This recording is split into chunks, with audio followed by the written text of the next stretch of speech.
ನೋಡ್ರಿ, ಜೀವನ ಒಳಗೆ ಯಾನಕ್ಕೆ ನಾವು ಗಳಿಸ್ಬೇಕು.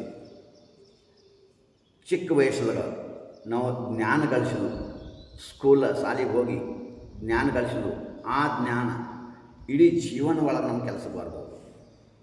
ಸಂಪೂರ್ಣ ಜೀವನ ನಮ್ಮ ಕೆಲಸ ಬರ್ತೈತೆ. ಜ್ಞಾನ ಒಂದು ಸಂಪತ್ತಿ.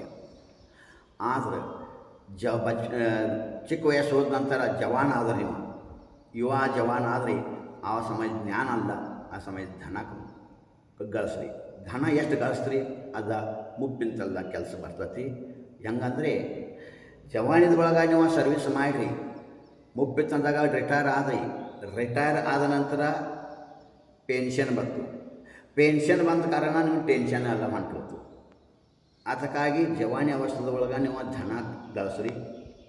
ಮತ್ತು ಮುಪ್ಪಿನ ಬತ್ತೋ ಇಲ್ಲೋ, ಮುಪ್ಪಿನ ಜ್ಞಾನನೂ ಅಲ್ಲಿ ಧನನೂ ಅಲ್ಲಿ. ಮಾತ್ರ ಧರ್ಮ ಮಾಡಿರಿ, ದಾನ ಧರ್ಮ ಮಾಡಿರಿ, ಜಪ ತಪ ಮಾಡಿರಿ. ಇದರದಿಂದ ನಿಮ್ಮ ಆತ್ಮದ ಕಲ್ಯಾಣ ಆಕತಿ.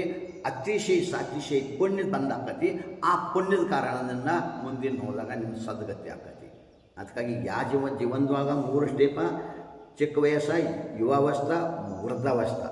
ಚಿಕ್ಕ ಅವಸ್ಥೆದ ಜ್ಞಾನ, ಯುವಾವಸ್ಥೆದಾಗ ಧನ, ಮತ್ತು ವೃದ್ಧಾವಸ್ಥೆದೊಳಗೆ ಧರ್ಮ. ಇಷ್ಟು ಗಳಿಸಿರೋ ನಿಮ್ಮ ಜೀವನ ಕಲ್ಯಾಣ ಆಯಿತು, ಸಾರ್ಥಕ ಆಯಿತು.